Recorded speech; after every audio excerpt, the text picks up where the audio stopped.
Rien n'est plus terrifiant que le temps qui se détraque. Depuis les débuts de notre civilisation, nous avons cherché les moyens de manipuler Dame Nature. Et grâce aux incroyables découvertes technologiques de ces 30 dernières années, nous sommes peut-être sur le point de gagner notre combat contre la nature.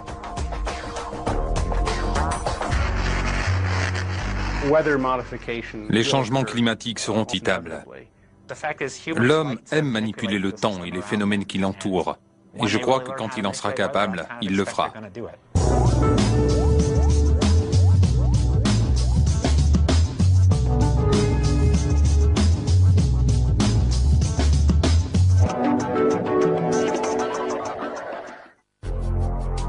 La théorie du chaos, la manipulation des ouragans, l'ensemencement des nuages, le chauffage de l'ionosphère, les gels absorbeurs d'orage, les nanomachines, dont certaines sont invisibles à l'œil nu, toutes ces nouvelles technologies existent déjà sous certaines formes.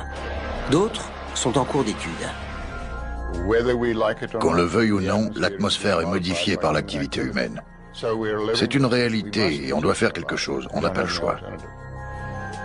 Dans certaines parties du monde, d'importants changements climatiques se sont déjà produits, et non sans raison. S'il vous arrivait une chose pareille, vous feriez n'importe quoi pour que ça s'arrête.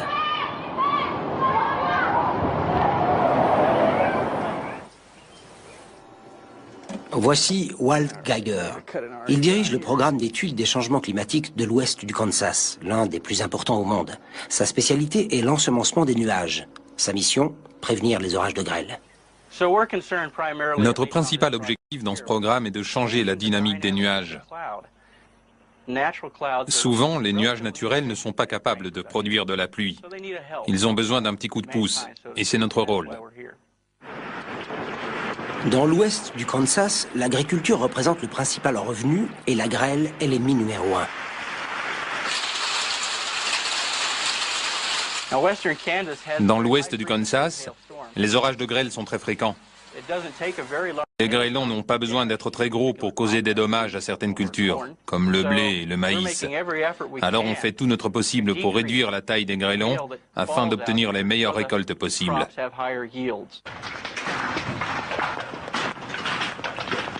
Ceux qui n'ont jamais connu de puissants orages de grêle ne mesurent pas le danger.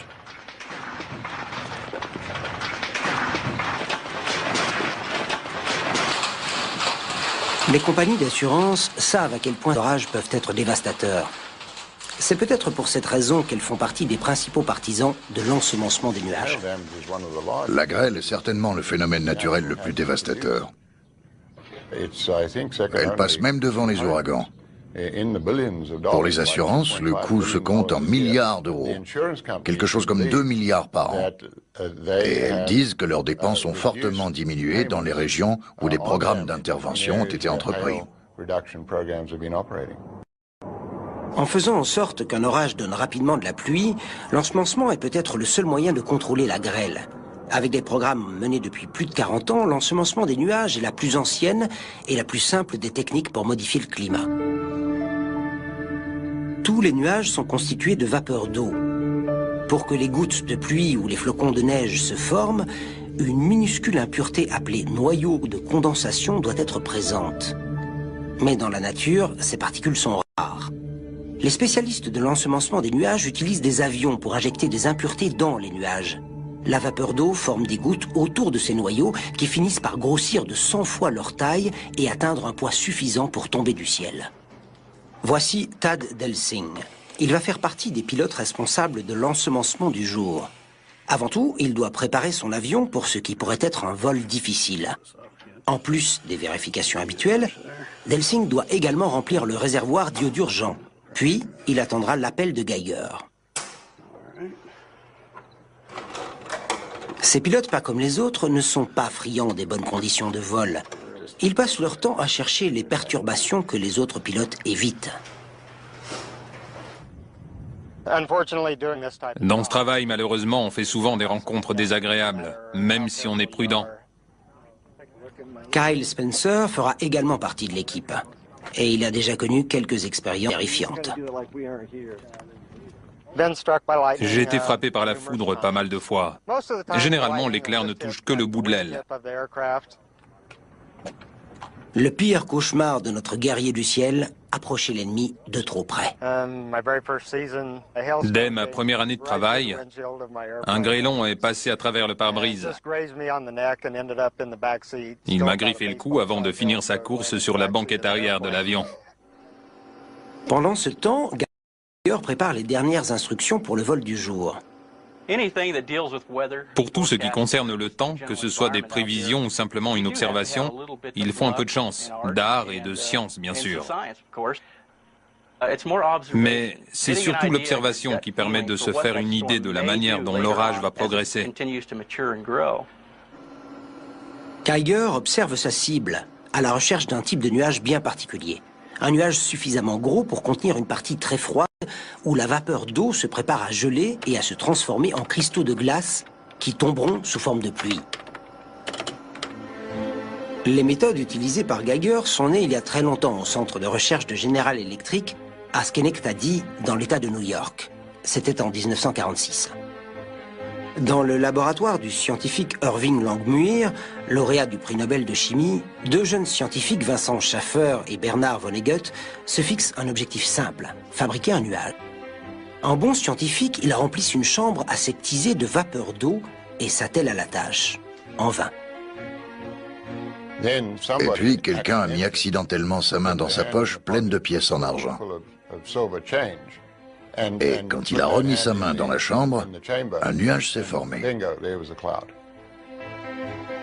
L'introduction accidentelle de poussière d'argent offre la clé. Une minuscule impureté autour de laquelle une goutte commence à se former. Des dizaines d'années plus tard, les particules d'iodure d'argent sont encore l'un des principaux noyaux de condensation utilisés pour l'ensemencement des nuages. Dans un scénario d'ensemencement type, l'avion vole sous la base du nuage et il libère les particules d'iodure d'argent dans le courant chaud ascendant. Les avions d'altitude percent le cœur du nuage et larguent de la neige carbonique directement sur la vapeur glaciale qui se trouve à cette altitude. Avec un peu de chance, cela déclenchera la pluie et préviendra la chute de grêle. Au centre de contrôle, Walt Geiger voit enfin ce qu'il attendait.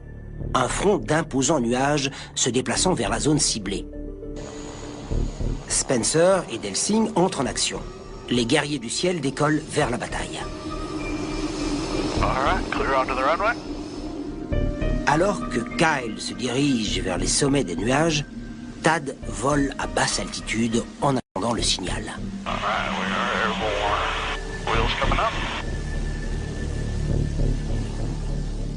What we're going to do here is we're going to pull right up under these clouds here that you can kind of see are growing a little bit on the sides.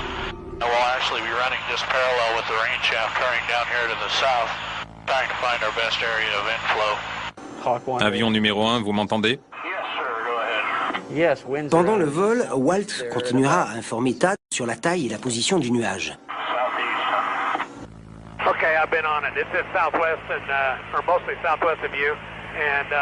Lorsque Delsing aura localisé le courant ascendant, il se placera immédiatement dedans. Quand le vol deviendra mouvementé, il déclenchera les générateurs d'iodure d'argent pour libérer l'agent d'ensemencement qui montera à plusieurs kilomètres au cœur du nuage. Pendant ce temps, Kyle Spencer se prépare pour une tâche encore plus délicate. Il va pénétrer au cœur du nuage. À de telles températures, la neige carbonique est un agent d'ensemencement bien plus efficace qui force la vapeur d'eau à geler autour d'elle.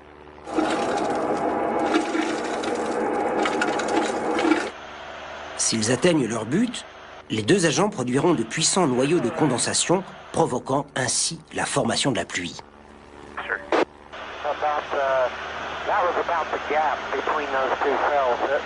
Mais malgré une expérience de plus de 30 ans et des résultats plutôt convaincants sur les orages de grêle, l'efficacité de l'ensemencement des nuages ne fait pas l'unanimité. Les scientifiques sont généralement d'accord sur le fait que l'ensemencement agit sur les nuages, mais les résultats sont difficiles à mesurer ou à prouver. Le problème, c'est qu'on ne peut pas contrôler les expériences qu'on fait dans la nature. Donc, c'est difficile de dire si c'est l'ensemencement qui a provoqué la pluie ou si ça serait arrivé de toute façon. Malgré cette incertitude, l'ensemencement des nuages continue d'être employé dans plus de 34 pays à travers le monde. Mais les noyaux d'iodure d'argent et de neige carbonique sont des techniques anciennes comparées à la technologie de pointe des nanomachines. La propriété la plus incroyable de ces appareils météorologiques, c'est qu'ils sont si minuscules que vous ne les voyez pas, même s'ils flottent devant vos yeux. Du minuscule à l'invisible, ce sont des nanomachines révolutionnaires qui vont devenir l'outil numéro 1 de toutes les techniques de modification du climat. Ce sont des MEMS, ou microsystèmes électromécaniques. On lance environ 2000 ballons sondes à travers le monde chaque jour. Ces ballons jouent un rôle important en nous aidant à prédire et à contrôler le temps. Mais que se passerait-il si on pouvait lancer 10 000 ballons sondes par jour, ou même 10 millions? C'est ce que la théorie des GEMS tente de découvrir. Les GEMS sont des MEMS à l'échelle mondiale. C'est un concept qui nécessite un immense réseau de sondes aériennes. L'idée est d'envoyer tous les jours au moins 10 000 de ces sondes microscopiques à partir d'avions, de plateformes stratosphériques ou de satellites. Tout comme les ballons météo, les sondes enregistrent les données météorologiques sur chaque kilomètre carré de la surface de la Terre et offrent une résolution incomparable. Les GEMS ont été imaginés avec une forme inspirée de la nature. On a pensé une graine d'érable ou de pissenlit de façon à ce qu'ils soient aérodynamiques et qu'ils aient une bonne flottabilité. Grâce aux millions de mesures renouvelées continuellement, la précision des images de notre atmosphère pourrait être multipliée par 1000. On a toutes les raisons d'être optimiste parce qu'avec l'augmentation du nombre de mesures dans l'atmosphère, on aura de meilleures prévisions météo. Il se pourrait également que les GEMS puissent agir sur la dynamique des nuages. Il s'agirait d'un ensemencement des nuages avec 1 million d'ordinateurs microscopiques. On pourrait très bien utiliser ces minuscules appareils comme noyaux de condensation et ensemencer les nuages comme avec les autres méthodes. Et si on va encore plus loin, on pourrait rendre ces appareils actifs. Ils permettraient ainsi d'introduire des perturbations dans de grandes parties de l'atmosphère pour modifier le temps. Mais si les GEMS sont plus lourds que l'air, que se passera-t-il quand ces millions de sondes tomberont sur Terre? Quand ces sondes retomberont, que ce soit dans l'eau ou sur la Terre, elles continueront à fournir des informations portant sur cette surface. Et si elles tombent dans nos assiettes ou dans nos cheveux? Étant donné la taille de ces appareils, le fait de les inhaler, de les avaler ou d'en avoir un dans l'œil ne sera pas différent d'une poussière ou d'une particule de l'atmosphère que vous pouvez absorber. Vous l'expulserez en vous mouchant, en toussant. Au vu de l'efficacité des nanotechnologies dans l'observation et les prévisions météorologiques, leur utilisation dans les opérations militaires n'est pas étonnante. Il y a plus de 50 ans, elles représentaient déjà la nouvelle arme d'un arsenal secret.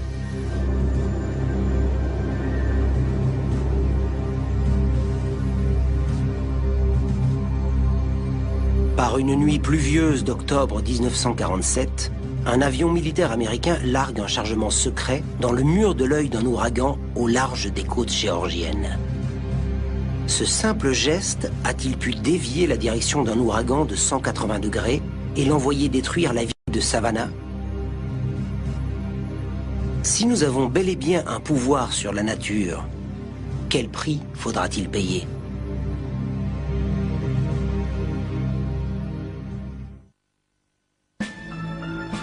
Cette soif de pouvoir sur la nature remonte à la nuit des temps.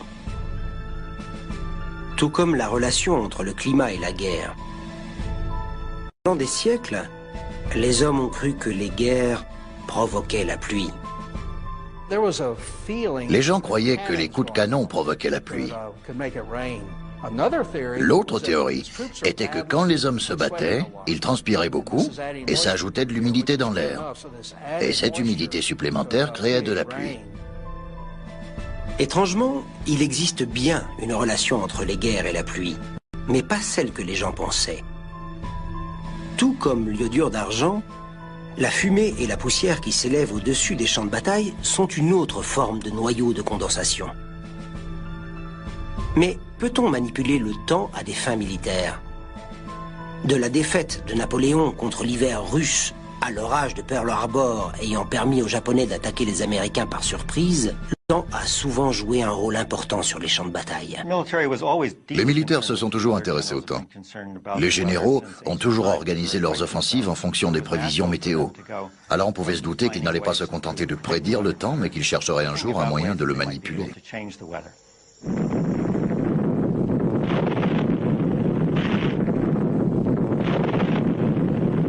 À l'aube de l'âge nucléaire, une nouvelle ère scientifique et une nouvelle vision du monde sont apparues. Dès le début de la guerre froide, on a commencé à se dire qu'on pouvait retourner la nature contre son ennemi. On s'est dit qu'on pouvait peut-être faire neiger à longueur d'année en Russie. La guerre froide aurait bien mérité son nom. Ce désir de détourner les phénomènes naturels a donné naissance à la première expérience à grande échelle de modification climatique. Il s'agit du projet Cyrus. Le projet Cyrus consistait à ensemencer un ouragan. Et à ce moment-là, il y en avait un au large des côtes géorgiennes, loin des habitations. Ils ont envoyé un avion dedans et l'ont ensemencé. Quand j'ai lu le journal et que j'ai vu ce qu'ils avaient fait, j'avais l'impression de voir des enfants jouer avec une panoplie du parfait chimiste. Si on mélangeait le tout pour voir ce qui se passe. Et ce qui s'est passé, c'est que l'ouragan a fait demi-tour pour se diriger vers la côte géorgienne, près de la ville de Savannah, et a causé beaucoup de dégâts. L'ouragan a fait 1 mort, 400 sans-abri, et 1500 immeubles ont été endommagés ou détruits en seulement 24 heures au mois d'octobre 1947. À la fin de la journée, l'armée américaine a classé top secret le projet et ses données, permettant ainsi de couvrir l'expérience et d'éviter le scandale. Bien qu'aujourd'hui les scientifiques pensent que les 36 kilos de neige carbonique du projet Cyrus n'ont eu que très peu d'effet sur l'ouragan, l'armée avait eu un avant-goût du pouvoir sur le temps, contrôler un ouragan. Et ce rêve se poursuit dans les laboratoires militaires et les entrepôts du monde entier, où des chercheurs travaillent sans relâche pour trouver un moyen de vaincre les ouragans.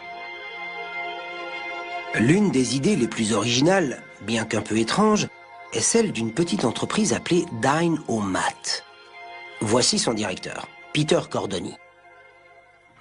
Je vais vous montrer comment fonctionne le super absorbant qu'on a créé. Ici, j'ai un bol d'eau représentant l'humidité d'un système orageux. Et si vous versez cette poudre dessus, vous voyez que toute l'eau est absorbée immédiatement. Le Dynogel absorbe 2000 fois son propre poids en eau et l'emprisonne dans un gel non toxique. En se solidifiant, la température du liquide chute de 10 à 15 degrés. Ces deux propriétés uniques pourraient absorber l'énergie d'un nuage ou d'un ouragan. Mais que se passe-t-il quand le gel retombe sur Terre? Ici, on a de l'eau de mer, et vous voyez qu'il va se dissoudre et se liquéfier immédiatement à son contact. Pour beaucoup, le produit semble trop beau pour être vrai, et Dynomat s'empresse de faire un test grandeur nature. This will be 3, 2, 1, drop. It'd be interesting to see what happens when it hits that cloud. Le 19 juillet 2001, Dynomat largue 4 tonnes de son polymère dans un nuage d'orage. Et d'après les observateurs présents, le nuage a tout simplement disparu du radar à effet Doppler. From this view, it looks like we lost a big section out. 19's flying around Gideon right now. Looks real good. Lorsqu'il est déposé dans un nuage, le Dynogel absorbe l'eau et la vapeur d'eau. Une fois rempli d'eau, les gouttes de gel tombent du ciel. La théorie de Dynomat, c'est que le Dynogel peut être directement largué dans le mur de l'œil d'un ouragan. Le gel emprisonnerait la vapeur d'eau de la partie supérieure de l'ouragan et entraînerait sa chute dans l'océan, privant l'orage de l'énergie qu'il puise dans sa machine à condensation. Mais comme l'ensemencement des nuages, l'efficacité de ce gel est impossible à prouver. L'activité des nuages étant trop imprévisible pour en tirer des conclusions. Même si cela fonctionne, les ouragans sont énormes.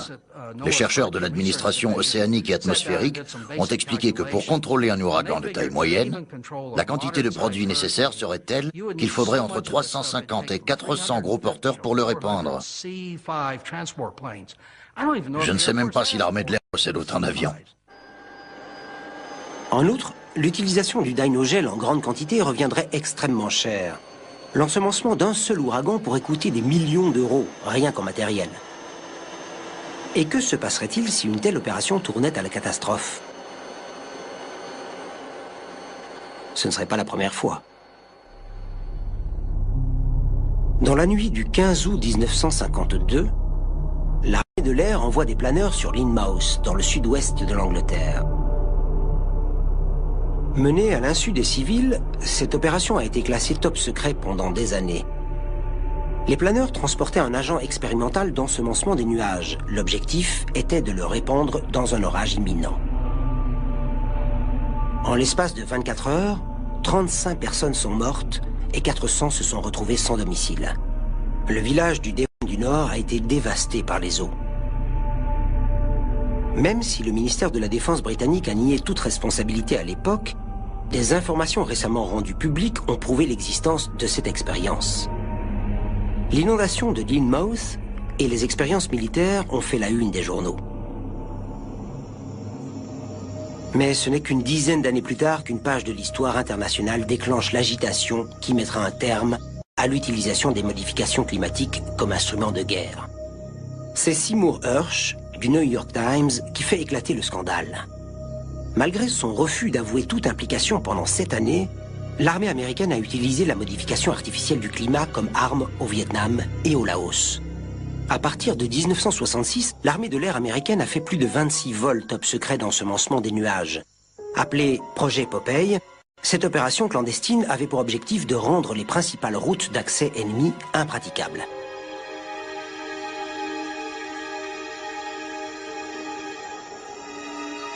Elle s'est concentrée sur la route d'Ho Chi Minh, un axe principal pour les Nord-Vietnamiens. Ils n'ont pas simplement essayé de changer le temps pour 1 ou 2 jours. Ils ont changé tout le climat au-dessus de la route d'Ho Chi Minh en provoquant la pluie, jusqu'à ce que toutes les routes du Vietnam du Nord soient paralysées par la boue. Même s'il est impossible d'apporter des preuves incontestables lorsqu'il s'agit de conditions climatiques, d'autres éléments ont montré que l'armée américaine avait obtenu des résultats. Après le scandale international du projet Popeye, le 10 décembre 1976, les Nations Unies décident d'interdire l'utilisation des techniques de modification du climat à des fins militaires. C'était la fin de la guerre climatique, du moins temporairement. Mais malgré les expériences mortelles, les secrets militaires, la censure politique et le scepticisme grandissant des scientifiques, les faiseurs de pluie modernes persévèrent. Des produits d'absorption d'orage du secteur privé aux nouvelles théories de modélisation, les techniques de modification artificielle du climat sont de plus en plus concrètes. Mais les idées les plus prometteuses proviennent d'un domaine mathématique appelé la théorie du chaos.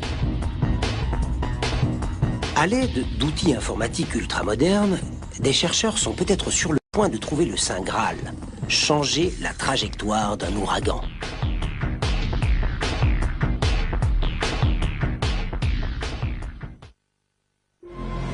Environ 300 000 personnes meurent chaque année à cause d'ouragans ou d'inondations. Depuis 1980, les dégâts matériels sont estimés à plusieurs milliards d'euros. La quantité d'énergie générée par un ouragan de force moyenne est considérable et correspond à environ 2 milliards de watts.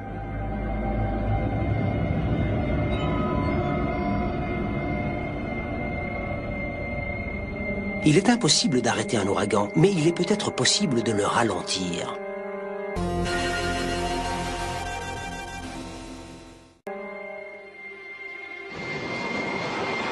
Au milieu des années 60, Bob Simpson, directeur du programme de recherche américain sur les ouragans, ainsi que sa femme Joanne, l'une des plus grandes chercheuses dans le domaine des climats tropicaux, sont parvenus à le faire. Le projet, Également supervisé par la marine, le Bureau météorologique américain et la Fondation scientifique nationale a été appelé projet Storm Fury. L'idée centrale du projet, c'est que si vous prenez une patineuse qui fait une pirouette, elle arrive à tourner plus vite en serrant les bras et les jambes le long de son corps, conservant ainsi ce qu'un physicien appellerait la vitesse angulaire. Elle se met à tourner très rapidement sur elle-même. Un ouragan fonctionne un peu de la même façon, puisque la vitesse de rotation la plus rapide est atteinte au niveau de l'œil. Donc, si on parvient à empêcher la patineuse de rabattre ses bras et ses jambes près de son corps, elle ne pourra pas tourner aussi vite. Le couple Simpson a entrepris d'ensemencer un anneau de nuages à l'extérieur du mur de l'œil d'un ouragan, créant ainsi un second mur de l'œil, plus grand, plus lent et moins puissant. À chaque fois qu'ils ont tenté l'expérience, ils ont obtenu une réduction de la vitesse du vent d'au moins 15%.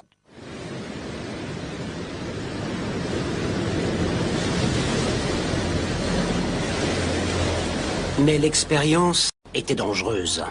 Elle obligeait les pilotes à faire ce qu'on leur avait toujours dit de ne pas faire, pénétrer dans un ouragan. Quand on entre dans un ouragan et qu'on s'approche du centre, il y a souvent des turbulences plus ou moins légères. Sur un vol commercial, c'est le moment où on vous demande de retourner à votre place et d'attacher votre ceinture.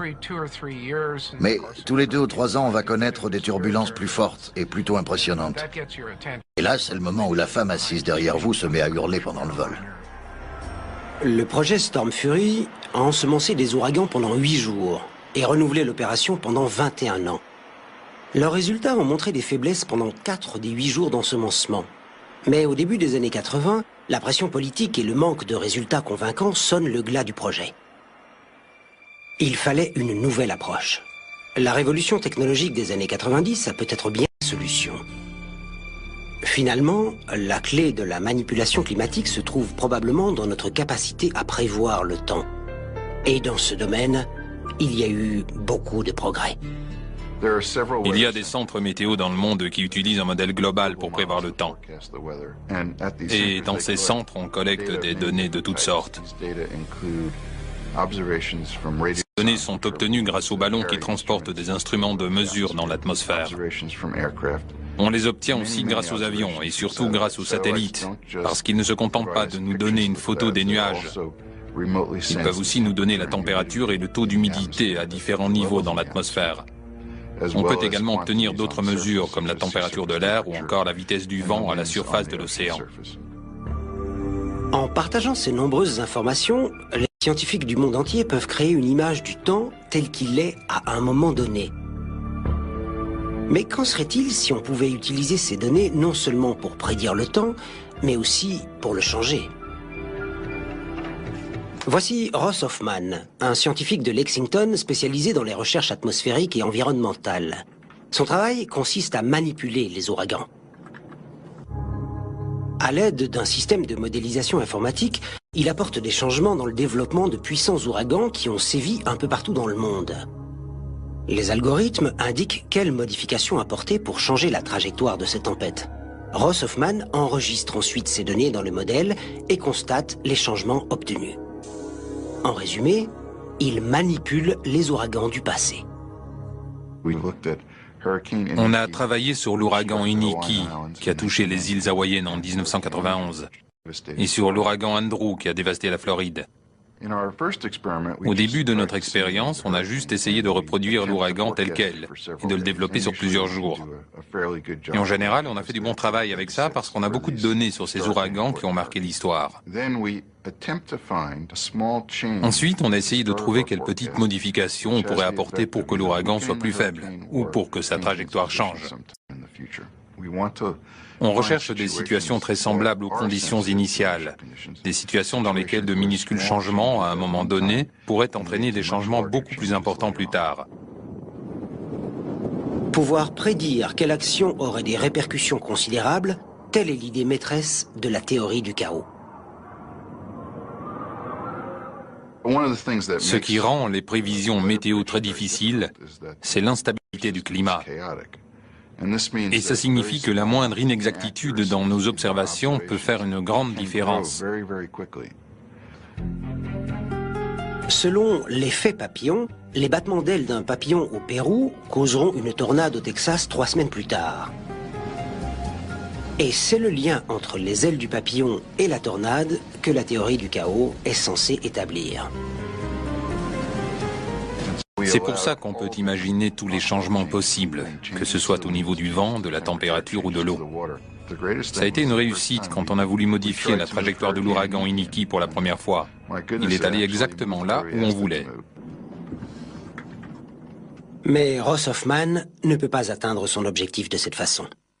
Même si, virtuellement, il parvient à détourner un ouragan, il doit encore trouver un moyen de procéder à ce changement dans la pratique. Les ouragans puisent leur énergie dans l'évaporation de l'eau de mer. Quand on sort d'une piscine, on est mouillé. Même s'il fait chaud, on peut avoir froid, surtout s'il y a du vent. Parce que l'évaporation de l'eau sur votre peau aspire la chaleur de votre corps. Il se passe exactement la même chose avec l'océan pour l'ouragan. Les vents engendrés par l'ouragan provoquent l'évaporation de l'eau de mer et absorbent la chaleur de l'océan. Cette vapeur d'eau se condense pour former un nuage dans l'œil de l'ouragan. Et plus le vent souffle fort, plus l'eau s'évapore et plus l'ouragan gagne en énergie. Et on s'est dit qu'il était peut-être possible de modifier artificiellement le taux d'évaporation de l'eau. Et c'est peut-être le petit changement dont Ross Hoffman a besoin. L'idée est de recouvrir la surface de l'eau avec une substance de l'épaisseur d'une molécule, ce qui ralentirait l'évaporation. Benjamin Franklin a découvert qu'une cuillère d'huile d'olive recouvrirait un lac entier. Parce que même si vous mettez une couche d'environ une molécule d'épaisseur, cette substance pourra parcourir une très grande distance. Ce qu'on essaie de savoir, c'est si on peut trouver une substance qui pourrait résister à un vent d'une très grande force. Pour obtenir une protection efficace, Kerry et Manuel pensent que la substance doit résister au moins 6 heures. L'idéal serait que l'ouragan atteigne la Terre dans les mêmes conditions que si ça avait été 24 heures plus tôt. Un ouragan se désintègre très rapidement quand il atteint la terre ferme parce qu'il n'a plus l'océan pour y puiser son énergie. On ferait exactement la même chose, mais artificiellement. Bien que le concept soit au point, il manque encore le polymère idéal. Et malgré le coût de l'opération et le scepticisme de certains, des centaines de chercheurs continuent à travailler sur de nouvelles techniques de modification artificielle du climat. Je crois qu'on va réussir à modifier le temps. C'est même une certitude. Les récents résultats suggérant qu'on peut le faire avec une toute petite quantité d'énergie placée au bon endroit en sont la preuve. Il faut juste espérer qu'on le fera pour de bonnes raisons, que ça ne tombera pas dans de mauvaises mains. Et si on arrive à limiter ces actions, environ 1 fois sur 1000, ça ne bouleversera pas l'ensemble du climat. Quand vous tuez un ours qui est sur le point de vous déchiqueter, vous ne tuez pas tous les ours que vous trouvez dans la forêt. Le parallèle entre la modification artificielle du climat et la puissance nucléaire est frappant. Si on peut construire quelque chose, doit-on le faire? Et si cela est possible, y a-t-il un moyen de l'arrêter? Des réponses que devrait apporter le High Frequency Active Aural Research Program, ou HAARP, dirigé conjointement par l'armée de l'air et la marine des États-Unis. L'objectif de ce projet? Des recherches en communication. Mais pour nombre de scientifiques à travers le monde, dont le détenteur du brevet, ce programme a une autre capacité plus insidieuse. Une manipulation expérimentale de l'atmosphère dans le but de contrôler le climat.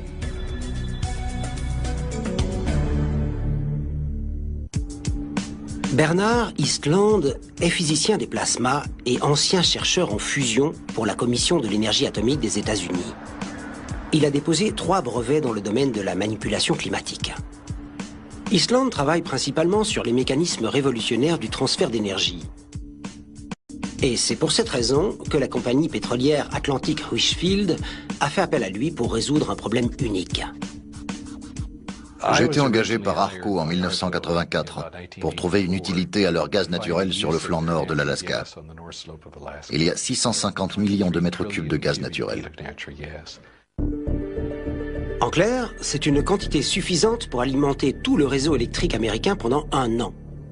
Mais la distance était telle qu'économiquement, c'était impossible de le transporter. Le docteur Eastland a été engagé pour trouver un moyen d'exploiter le gaz naturel en Alaska.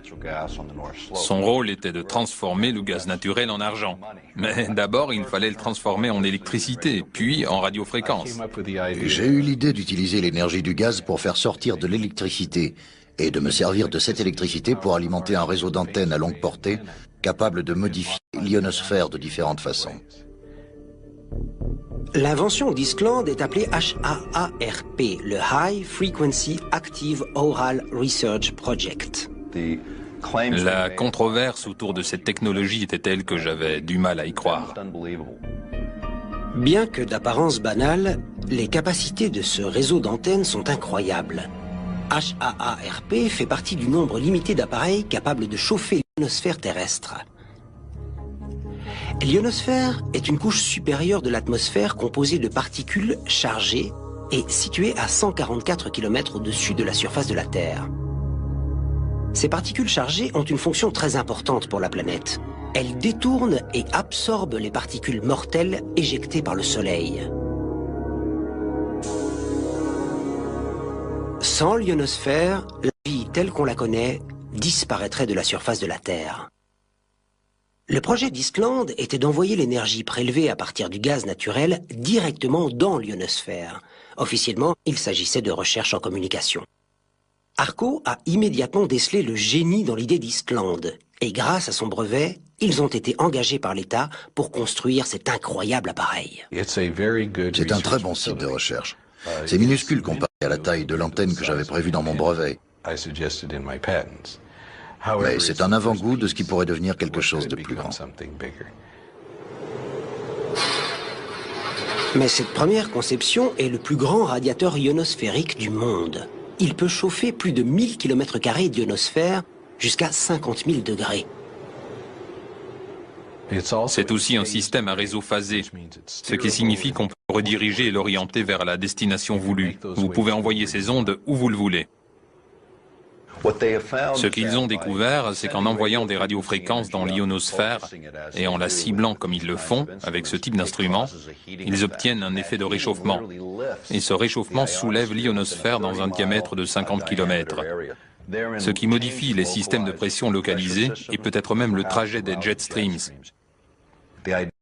Le fait de détourner un jet stream est un accomplissement monumental pour l'homme. Le problème, c'est qu'on ne peut pas régler le système correctement. Les conséquences du réchauffement de l'ionosphère sur le long terme sont inconnues. La modification du climat à un endroit peut avoir un effet catastrophique sur le reste de la planète. HAARP a déjà été accusé de modifier le climat. En 2000, un article publié dans le Scientific American a révélé qu'un changement dans un jet stream au-dessus de Gacona en Alaska avait poussé les vents froids vers le sud, provoquant l'apparition d'une tornade en Floride. Les probabilités pour que HAARP soit utilisé comme arme de guerre s'amenuisent. Imaginez que vous êtes face à une armée de 100 000 personnes et que vous avez la capacité de provoquer une inondation, un orage ou les pires conditions climatiques pendant des semaines, voire des mois. Vous pouvez facilement diminuer leur force. Mais cette arme multi-usage a d'autres propriétés extraordinaires. En utilisant la manipulation ionosphérique, elle peut brouiller la radio et les communications cellulaires de l'ennemi. Elle peut également servir à repérer, différencier et détruire les missiles ennemis. C'est à ça que vont ressembler les guerres du XXIe siècle. Ce sont ces systèmes qui seront privilégiés. L'idée de l'utilisation potentielle du projet HAARP en tant qu'arme secrète a longtemps circulé dans l'armée. De nombreux pays ont manifesté leur opposition contre cette arme considérée comme une violation évidente de la convention NMOD qui interdit d'utiliser des techniques de modification climatique à des fins militaires. Les 3 derniers ministres de la Défense ont demandé l'abrogation de ce traité environnemental. Mais celui-ci est né d'une décision qui a été prise au début des années 70, avant d'être ratifié en 1978, et il doit être respecté. Malgré toutes les controverses autour du projet, les scientifiques du HAARP ont insisté sur le fait que le réseau ne servait qu'à effectuer des recherches et qu'il n'a pas la puissance nécessaire pour changer véritablement le climat. Mais quel que soit l'usage qui en est fait, le projet HAARP existe et d'ici peu, le réseau devrait faire 2 fois sa taille actuelle. Mais l'intérêt de l'armée américaine pour la modification climatique ne se limite pas au HAARP. Dans cette base de Floride, des chercheurs de l'armée de l'air américaine, ainsi que des spécialistes des nanoparticules, font des expériences de modification climatique. Leur objectif est plutôt surprenant. C'est un laboratoire qui développe la prochaine génération d'explosifs pour l'armée de l'air, que ce soit des ogives, des bombes ou toute autre sorte de munitions.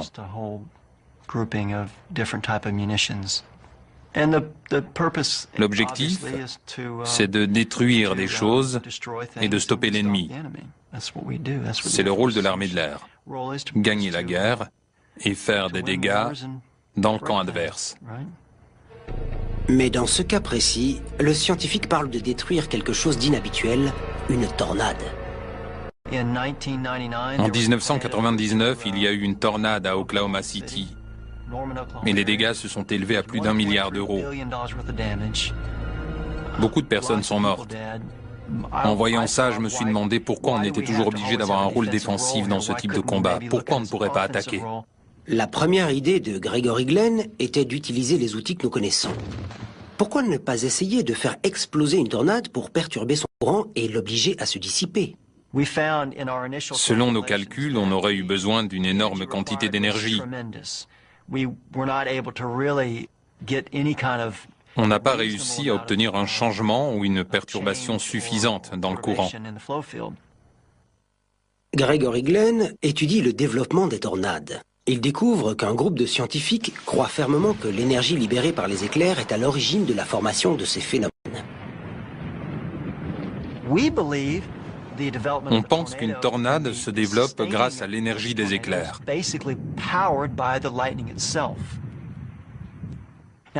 Notre théorie est donc la suivante.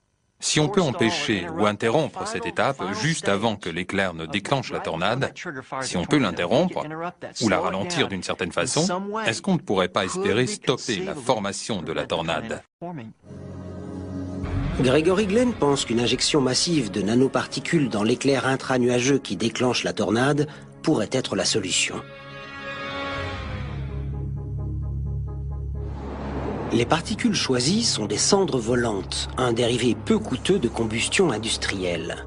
Contrairement aux substances d'ensemencement des nuages, l'objectif de ces isolants microscopiques n'est pas de provoquer la pluie. Ce qu'on essaie de faire, c'est de court-circuiter la phase finale de formation de la tornade.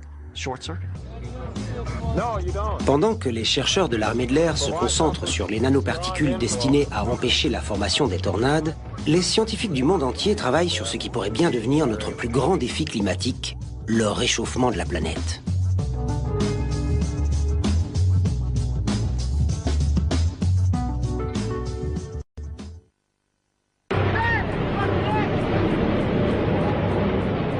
Tous ceux qui ont connu la fureur d'une tornade savent à quel point la Terre peut être inhospitalière. Et selon les météorologues, la situation pourrait empirer. Rien que dans l'État de l'Oklahoma, les chiffres dévoilent une augmentation de plus de 400% du nombre de tornades depuis le milieu des années 40. Pour beaucoup d'entre eux, ce sont des signes du réchauffement climatique. C'est aujourd'hui un consensus mondial. Le réchauffement de la planète met en danger la vie sur Terre. Pourtant, il y a un siècle, des scientifiques considéraient ce phénomène comme un outil constructif. Des gens pensaient qu'on exploitait le charbon pour réchauffer le climat, on l'extrayait pour le brûler à la surface. L'idée était qu'en brûlant plus de combustibles fossiles, la planète se réchaufferait et les limites de l'agriculture s'étendraient vers le nord. De cette façon, on pourrait cultiver plus de nourriture et augmenter la population de façon positive. Mais l'idée de transformer l'Arctique en jardin en brûlant du combustible fossile a rapidement été abandonnée.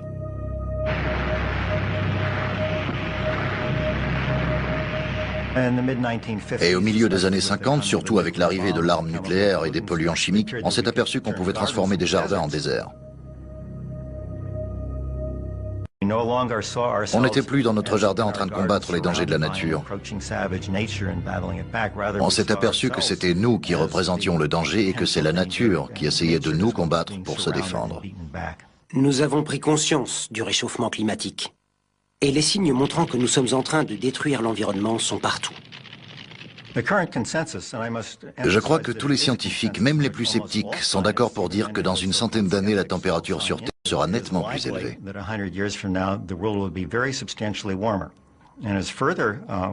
Mais ils sont tous aussi d'accord pour dire que ce réchauffement ne sera pas continu. Sur les 100 années à venir, il devrait y avoir des écarts. Au cours du prochain siècle, le plus grand défi de l'homme sera de contrôler et de réparer les dégâts qu'il aura causés à l'environnement. De nombreux projets de géo-ingénierie sont déjà en cours. L'un d'entre eux envisage d'injecter d'importantes quantités de poussière dans les couches supérieures de l'atmosphère, reproduisant une énorme éruption volcanique. Lorsqu'un volcan entre en éruption, il inonde l'atmosphère avec des particules de cendres. Ces particules renvoient les rayons du soleil dans l'espace et les empêchent d'atteindre le sol, provoquant un rapide refroidissement de la planète. La Terre s'est considérablement refroidie 1 an après l'éruption du Pinatubo. C'était quelque chose d'évident. Et depuis le milieu des années 60, on se dit qu'on pourrait peut-être ajouter artificiellement de la poussière dans la stratosphère et rafraîchir la planète.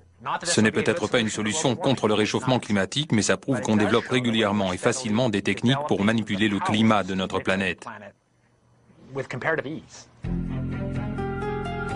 Ces mêmes résultats pourraient être obtenus en contrôlant la composition et la localisation des traînées de condensation laissées par les avions. Et il existe des techniques bien plus étonnantes encore. L'une d'entre elles consiste à fertiliser l'océan avec du fer. Cela engendrerait une prolifération du phytoplancton qui consommerait notre surplus de dioxyde de carbone en l'attirant vers les profondeurs, prévenant ainsi le réchauffement climatique. En gros, ça veut dire donne-moi un cargo rempli d'oxyde de fer et je te ramènerai à l'âge de glace. Une autre approche s'intéresse aux plus grands consommateurs de dioxyde de carbone au monde, les arbres. Tout comme l'océan, les plantes peuvent neutraliser le carbone. Elles consomment ce gaz dangereux et le renferment dans leur structure cellulaire, le gardant hors de l'atmosphère pendant toute leur vie, empêchant ainsi la planète de se réchauffer. Dans une plante, une feuille, une tige ou une racine, le carbone est présent sous différentes formes. Et l'une des plus durables est appelée la lignine. C'est une forme qui se décompose lentement quand elle est dans la terre. Et quand on modifie génétiquement une plante, cette décomposition peut être accélérée. L'idée d'arbres génétiquement modifiés semble quelque peu extrême. Mais certains scientifiques pensent que de telles mesures seront nécessaires pour permettre la survie de l'homme. Et si on ne parvient pas à freiner le réchauffement climatique, nous aurons peut-être une tâche bien plus complexe à accomplir. Transformer la planète la plus proche de la nôtre en une terre hospitalière pour l'homme. Certains y pensent déjà. Quand on regarde le système solaire et qu'on imagine la planète susceptible d'accueillir la vie, on pense immédiatement à Mars. Pour certains, modifier le climat qui existe sur Mars en créant une atmosphère respirable pour l'homme ne serait pas impossible. Le plus difficile pour rendre Mars habitable, c'est de la réchauffer. On sait comment réchauffer une planète puisque c'est ce qu'on est en train de faire sur Terre. C'est peut-être pas une bonne idée ici, mais sur Mars, c'est exactement ce qu'il faut faire. Alors pourquoi ne pas essayer d'envoyer le même genre de gaz à effet de serre dans l'atmosphère de Mars comme on le fait sur Terre? D'après nos calculs et les modèles climatiques, il faudrait qu'on arrive à faire monter la température sur Mars à 20 degrés. On doit pouvoir le faire avec les gaz à effet de serre. Une fois qu'on aura atteint cette température, ça fonctionnera tout seul. Les calottes glaciaires de Mars contiennent d'importantes réserves de dioxyde de carbone et d'eau. Et c'est grâce à ces caractéristiques que Mars pourrait devenir habitable. En fondant, l'eau emprisonnée à chaque pôle formerait d'immenses océans naturels. Pour les scientifiques de la NASA, comme Chris McKay, l'idée de transformer Mars en planète Terre n'est pas un rêve. C'est même une étape obligatoire dans la survie des espèces. Mais il y a encore beaucoup de questions auxquelles il faut répondre. Les différents pays de la Terre seront-ils capables de coopérer dans un projet de cette ampleur? Et surtout, avons-nous le droit de faire ce que nous voulons de la planète Mars? Mis à part le fait qu'on peut le faire, doit-on le faire? La meilleure analogie est une réanimation cardiaque. Vous marchez dans la rue et quelqu'un s'écroule devant vous. Vous le réanimez en lui faisant un massage cardiaque. En faisant ça, vous n'avez pas créé un être humain, vous avez ramené un être humain à la vie. Et je crois que c'est la parfaite métaphore pour Mars. Certaines personnes ne sont pas d'accord. Elles disent que ce n'est pas notre rôle de changer l'univers et qu'il ne faut pas y toucher. Mais je crois que la valeur de la vie humaine est plus importante. L'univers ne doit pas être préservé. Il doit être aménagé, et c'est à nous de le faire. Mais avant de modifier l'univers, nous devrions peut-être nous occuper de notre propre planète. Il ne nous reste plus d'autre choix maintenant que d'instaurer une gestion responsable de notre planète. Les hommes sont beaucoup trop nombreux, nous avons envahi trop d'endroits, et notre vie a trop d'impact pour laisser la nature faire son travail. On n'a plus le choix. Qu'on le veuille ou non, l'atmosphère est modifiée par l'activité humaine, même si elle est involontaire. C'est une réalité, et on doit faire quelque chose. Fertiliser l'océan avec des produits chimiques, envoyer des micro-ondes sur Terre, recouvrir la surface de l'océan de polymères, manipuler les ouragans, aucun de ces projets n'est irréalisable. Mais une même question revient continuellement, une question dont la réponse pourrait aussi bien ouvrir la porte à un nouvel âge d'or que conduire à l'extinction de notre espèce. Lorsque nous aurons enfin pris le contrôle de la nature, saurons-nous utiliser ce pouvoir ?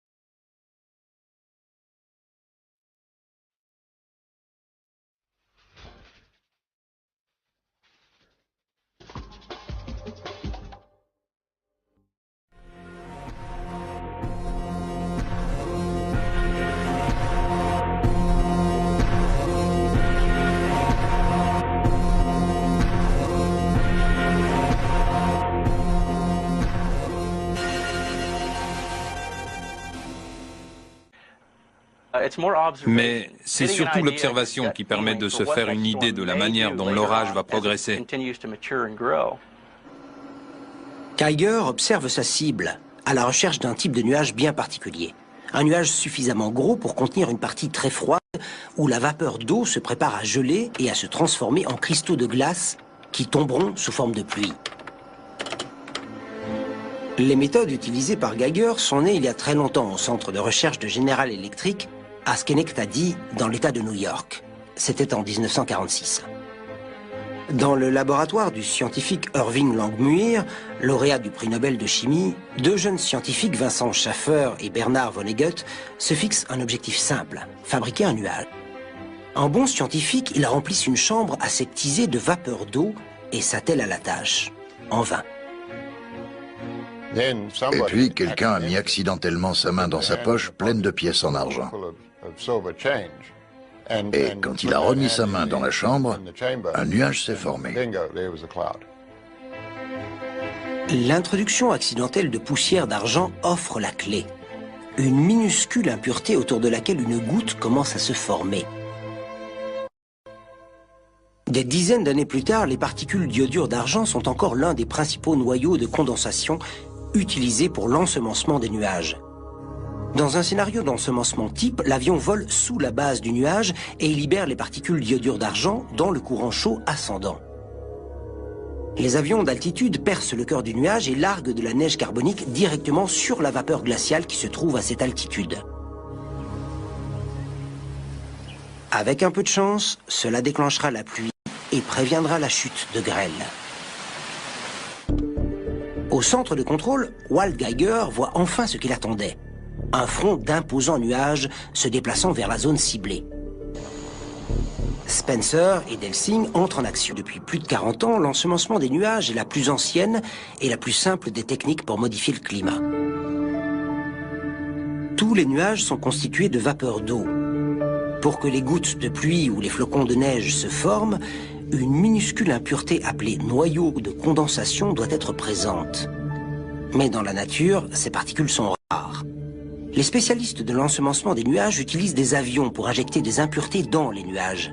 La vapeur d'eau forme des gouttes autour de ces noyaux qui finissent par grossir de 100 fois leur taille et atteindre un poids suffisant pour tomber du ciel. Voici Tad Delsing. Il va faire partie des pilotes responsables de l'ensemencement du jour.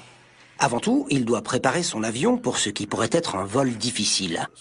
En plus des vérifications habituelles, Delsing doit également remplir le réservoir d'iode Jean. Puis, il attendra l'appel de Geiger.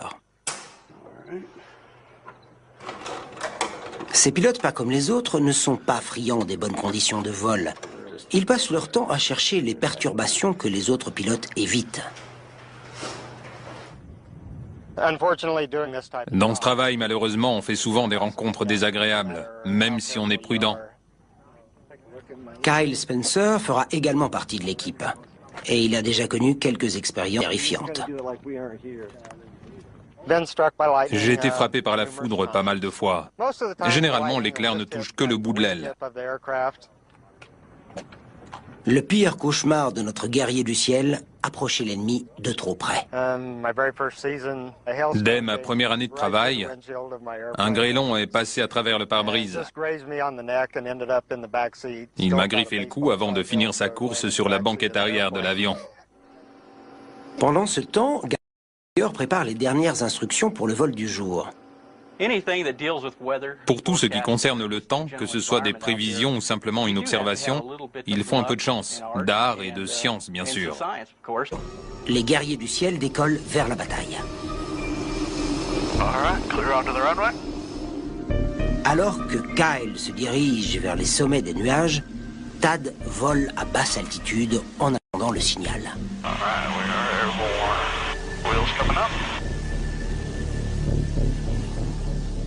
What we're going to do here is we're going to pull right up under these clouds here that you can kind of see are growing a little bit on the sides. And we'll actually be running just parallel with the rain shaft carrying down here to the south, trying to find our best area of inflow. Avion numéro 1, vous m'entendez? Pendant le vol, Walt continuera à informer Tad sur la taille et la position du nuage. Okay, I've been on it. It's at southwest or mostly southwest of you. Lorsque Delsing aura localisé le courant ascendant, il se placera immédiatement dedans. Quand le vol deviendra mouvementé, il déclenchera les générateurs d'iodure d'argent pour libérer l'agent d'ensemencement qui montera à plusieurs kilomètres au cœur du nuage. Pendant ce temps, Kyle Spencer se prépare pour une tâche encore plus délicate. Il va pénétrer au cœur du nuage. À de telles températures, la neige carbonique est un agent d'ensemencement bien plus efficace qui force la vapeur d'eau à geler autour d'elle.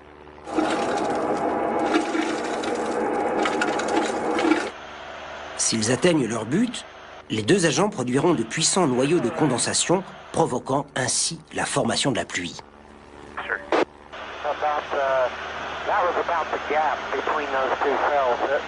Mais malgré une expérience de plus de 30 ans et des résultats plutôt convaincants sur les orages de grêle, l'efficacité de l'ensemencement des nuages ne fait pas l'unanimité.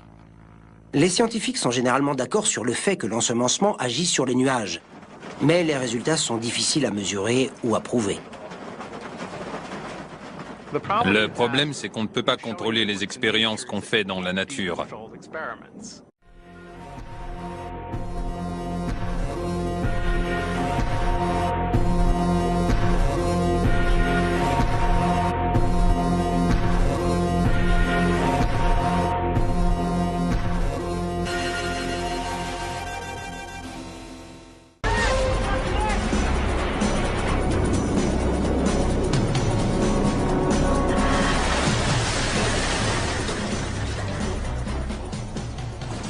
Rien n'est plus terrifiant que le temps qui se détraque.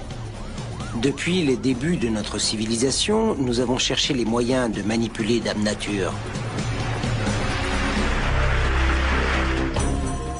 Et grâce aux incroyables découvertes technologiques de ces 30 dernières années, nous sommes peut-être sur le point de gagner notre combat contre la nature.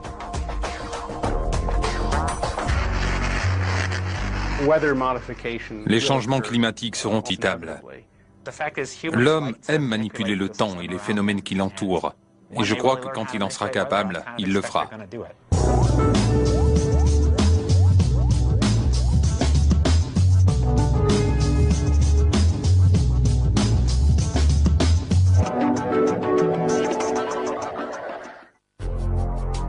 La théorie du chaos, la manipulation des ouragans, l'ensemencement des nuages, le chauffage de l'ionosphère, les gels absorbeurs d'orage, les nanomachines, dont certaines sont invisibles à l'œil nu, toutes ces nouvelles technologies existent déjà sous certaines formes. D'autres sont en cours d'étude. Qu'on le veuille ou non, l'atmosphère est modifiée par l'activité humaine. C'est une réalité et on doit faire quelque chose. On n'a pas le choix. Dans certaines parties du monde, d'importants changements climatiques se sont déjà produits. Et non sans raison. S'il vous arrivait une chose pareille, vous feriez n'importe quoi pour que ça s'arrête.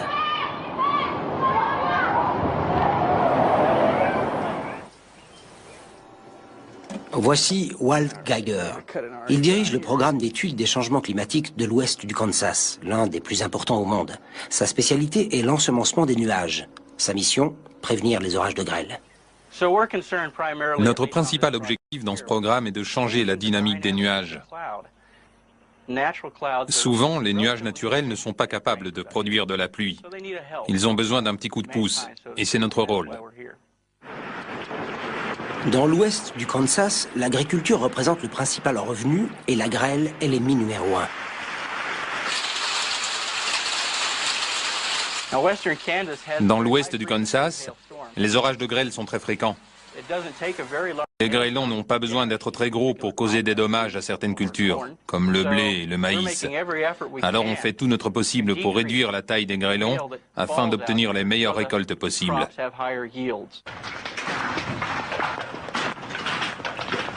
Ceux qui n'ont jamais connu de puissants orages de grêle ne mesurent pas le danger.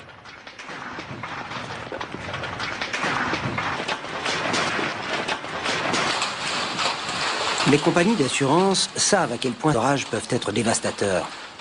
C'est peut-être pour cette raison qu'elles font partie des principaux partisans de l'ensemencement des nuages. La grêle est certainement le phénomène naturel le plus dévastateur. Elle passe même devant les ouragans. Pour les assurances, le coût se compte en milliards d'euros, quelque chose comme 2 milliards par an. Et elles disent que leurs dépenses ont fortement diminué dans les régions où des programmes d'intervention ont été entrepris.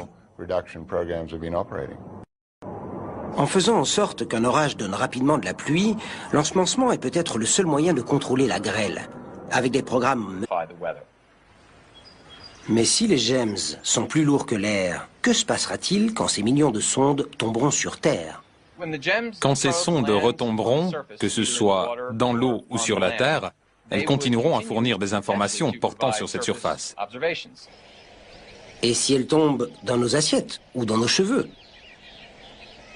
Étant donné la taille de ces appareils, le fait de les inhaler, de les avaler ou d'en avoir un dans l'œil ne sera pas différent d'une poussière ou d'une particule de l'atmosphère que vous pouvez absorber. Vous l'expulserez en vous mouchant, en toussant. Au vu de l'efficacité des nanotechnologies dans l'observation et les prévisions météorologiques, leur utilisation dans les opérations militaires n'est pas étonnante. Il y a plus de 50 ans, elle représentait déjà la nouvelle arme d'un arsenal secret.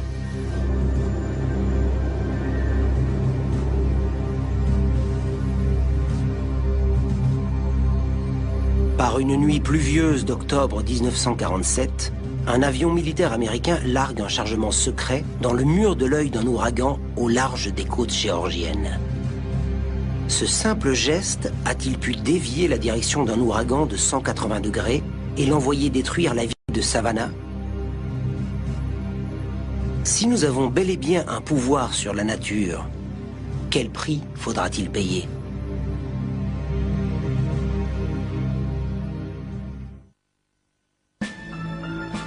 Cette soif de pouvoir sur la nature remonte à la nuit des temps. Tout comme la relation entre le climat et la guerre. Pendant des siècles, les hommes ont cru que les guerres provoquaient la pluie. Les gens croyaient que les coups de canon provoquaient la pluie. L'autre théorie était que quand les hommes se battaient, ils transpiraient beaucoup et ça ajoutait de l'humidité dans l'air. Et cette humidité supplémentaire créait de la pluie. Étrangement, il existe bien une relation entre les guerres et la pluie. mais pas celle que les gens pensaient. Tout comme l'iodure d'argent, la fumée et la poussière qui s'élèvent au-dessus des champs de bataille sont une autre forme de noyau de condensation. Mais peut-on manipuler le temps à des fins militaires?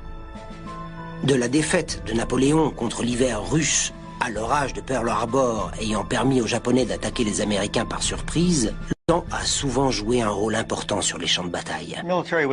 Les militaires se sont toujours intéressés au temps. Les généraux ont toujours organisé leurs offensives en fonction des prévisions météo. Alors on pouvait se douter qu'ils n'allaient pas se contenter de prédire le temps, mais qu'ils chercheraient un jour un moyen de le manipuler.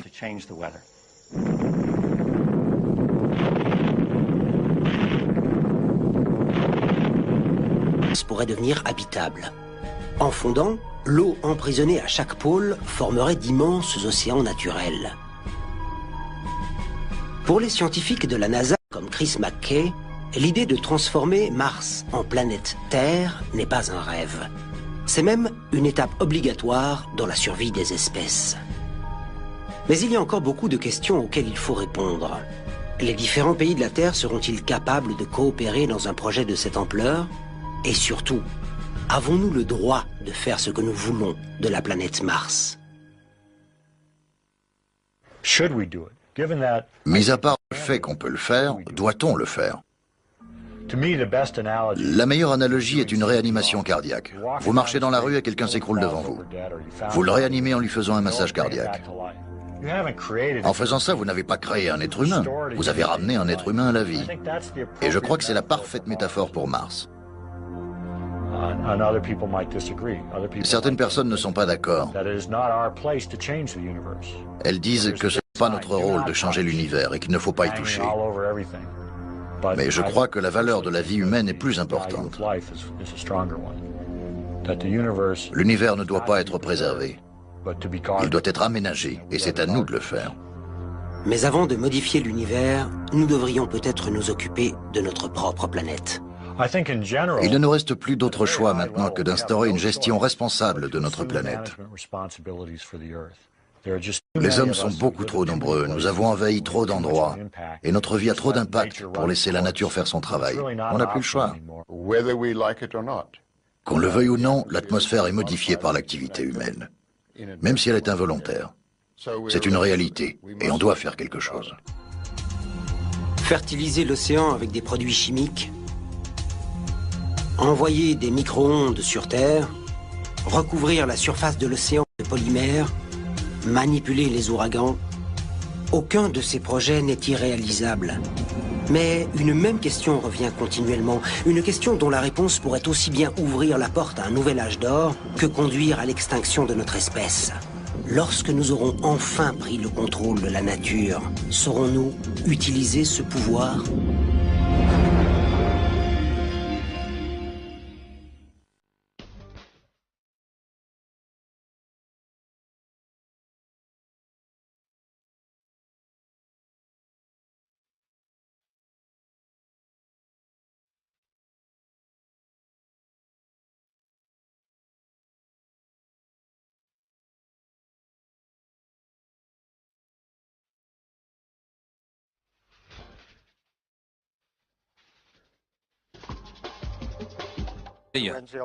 Un grêlon est passé à travers le pare-brise. Il m'a griffé le cou avant de finir sa course sur la banquette arrière de l'avion. Pendant ce temps, Geiger prépare les dernières instructions pour le vol du jour. Pour tout ce qui concerne le temps, que ce soit des prévisions ou simplement une observation, il faut un peu de chance, d'art et de science bien sûr. Mais c'est surtout l'observation qui permet de se faire une idée de la manière dont l'orage va progresser. Geiger observe sa cible, à la recherche d'un type de nuage bien particulier. Un nuage suffisamment gros pour contenir une partie très froide où la vapeur d'eau se prépare à geler et à se transformer en cristaux de glace qui tomberont sous forme de pluie. Les méthodes utilisées par Geiger sont nées il y a très longtemps au centre de recherche de General Electric à Schenectady, dans l'État de New York. C'était en 1946. Dans le laboratoire du scientifique Irving Langmuir, lauréat du prix Nobel de chimie, deux jeunes scientifiques, Vincent Schaffer et Bernard Vonnegut, se fixent un objectif simple, fabriquer un nuage. En bon scientifique, ils remplissent une chambre aseptisée de vapeur d'eau et s'attellent à la tâche. En vain. Et puis, quelqu'un a mis accidentellement sa main dans sa poche pleine de pièces en argent. Et quand il a remis sa main dans la chambre, un nuage s'est formé. L'introduction accidentelle de poussière d'argent offre la clé.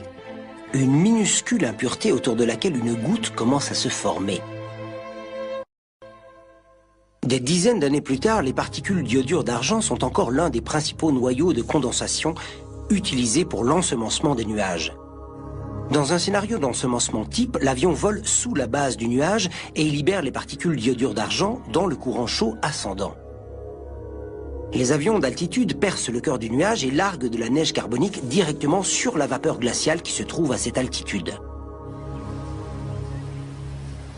Avec un peu de chance, cela déclenchera la pluie et préviendra la chute de grêle.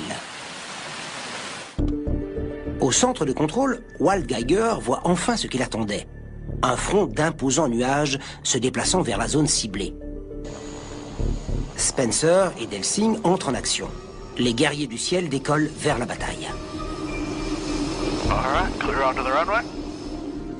Alors que Kyle se dirige vers les sommets des nuages, Tad vole à basse altitude en attendant le signal.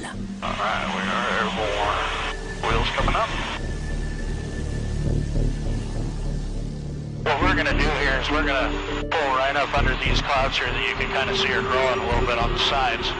And we'll actually be running. Les calottes glaciaires de Mars contiennent d'importantes réserves de dioxyde de carbone et d'eau. Et c'est grâce à ces caractéristiques que Mars pourrait devenir habitable. En fondant, l'eau emprisonnée à chaque pôle formerait d'immenses océans naturels. Pour les scientifiques de la NASA, comme Chris McKay, l'idée de transformer Mars en planète Terre n'est pas un rêve. C'est même une étape obligatoire dans la survie des espèces. Mais il y a encore beaucoup de questions auxquelles il faut répondre. Les différents pays de la Terre seront-ils capables de coopérer dans un projet de cette ampleur?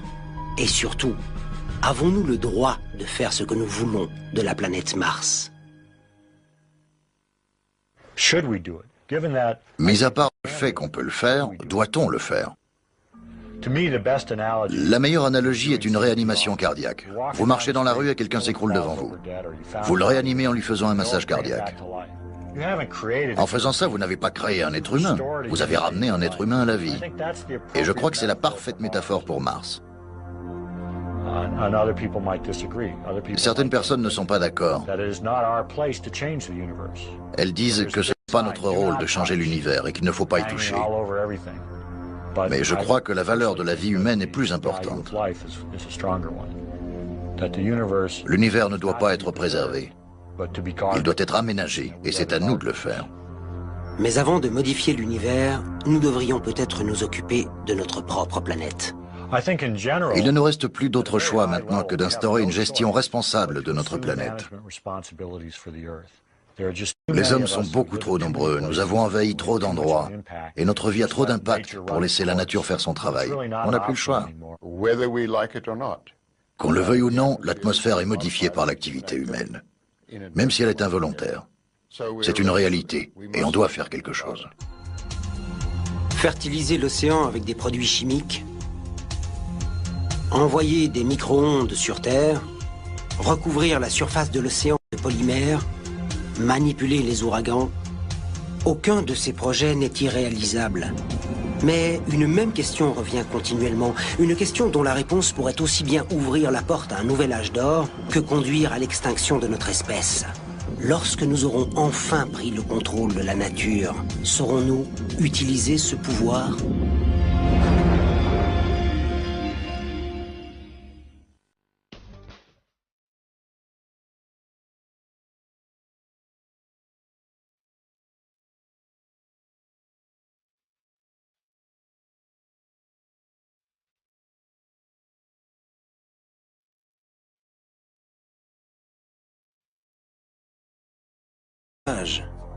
le chauffage de l'ionosphère, les gels absorbeurs d'orage, les nanomachines, dont certaines sont invisibles à l'œil nu, toutes ces nouvelles technologies existent déjà sous certaines formes. D'autres sont en cours d'étude. Qu'on le veuille ou non, l'atmosphère est modifiée par l'activité humaine. C'est une réalité et on doit faire quelque chose, on n'a pas le choix. Dans certaines parties du monde, d'importants changements climatiques se sont déjà produits, et non sans raison. S'il vous arrivait une chose pareille, vous feriez n'importe quoi pour que ça s'arrête.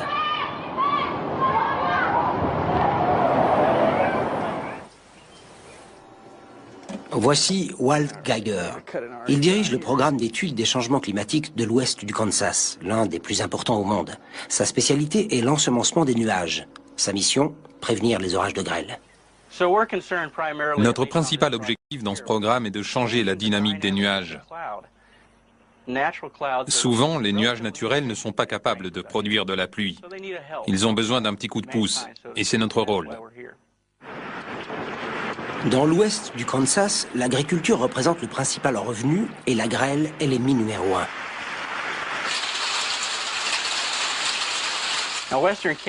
Dans l'ouest du Kansas, les orages de grêle sont très fréquents. Les grêlons n'ont pas besoin d'être très gros pour causer des dommages à certaines cultures, comme le blé et le maïs. Alors on fait tout notre possible pour réduire la taille des grêlons afin d'obtenir les meilleures récoltes possibles.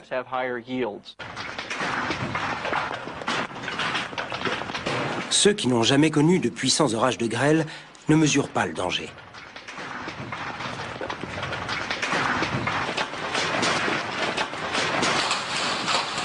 Les compagnies d'assurance savent à quel point les orages peuvent être dévastateurs. C'est peut-être pour cette raison qu'elles font partie des principaux partisans de l'ensemencement des nuages. La grêle est certainement le phénomène naturel le plus dévastateur. Elle passe même devant les ouragans. Pour les assurances, le coût se compte en milliards d'euros, quelque chose comme 2 milliards par an. Et elles disent que leurs dépenses ont fortement diminué dans les régions où des programmes d'intervention ont été entrepris. En faisant en sorte qu'un orage donne rapidement de la pluie, l'ensemencement est peut-être le seul moyen de contrôler la grêle. Avec des programmes menés depuis plus de 40 ans, l'ensemencement des nuages est la plus ancienne et la plus simple des techniques pour modifier le climat. Tous les nuages sont constitués de vapeur d'eau. Pour que les gouttes de pluie ou les flocons de neige se forment, une minuscule impureté appelée noyau de condensation doit... Pour tout ce qui concerne le temps, que ce soit des prévisions ou simplement une observation, il faut un peu de chance, d'art et de science bien sûr. Mais c'est surtout l'observation qui permet de se faire une idée de la manière dont l'orage va progresser. Geiger observe sa cible, à la recherche d'un type de nuage bien particulier. Un nuage suffisamment gros pour contenir une partie très froide où la vapeur d'eau se prépare à geler et à se transformer en cristaux de glace qui tomberont sous forme de pluie. Les méthodes utilisées par Geiger sont nées il y a très longtemps au centre de recherche de General Electric à Schenectady, dans l'État de New York. C'était en 1946. Dans le laboratoire du scientifique Irving Langmuir, lauréat du prix Nobel de chimie, deux jeunes scientifiques, Vincent Schaffer et Bernard Vonnegut, se fixent un objectif simple, fabriquer un nuage. En bon scientifique, ils remplissent une chambre aseptisée de vapeur d'eau et s'attellent à la tâche, en vain. Et puis, quelqu'un a mis accidentellement sa main dans sa poche pleine de pièces en argent. Et quand il a remis sa main dans la chambre, un nuage s'est formé. L'introduction accidentelle de poussière d'argent offre la clé. Une minuscule impureté autour de laquelle une goutte commence à se former. Des dizaines d'années plus tard, les particules d'iodure d'argent sont encore l'un des principaux noyaux de condensation utilisés pour l'ensemencement des nuages. Dans un scénario d'ensemencement type, l'avion vole sous la base du nuage et il libère les particules d'iodure d'argent dans le courant chaud ascendant. Les avions d'altitude percent le cœur du nuage et larguent de la neige carbonique directement sur la vapeur glaciale qui se trouve à cette altitude. Avec un peu de chance, cela déclenchera la pluie et préviendra la chute de grêle. Au centre de contrôle, Walt Geiger voit enfin ce qu'il attendait. Un front d'imposants nuages se déplaçant vers la zone ciblée. Spencer et Delsing entrent en action. Les guerriers du ciel décollent vers la bataille. Alors que Kyle se dirige vers les sommets des nuages, Tad vole à basse altitude en attendant le signal.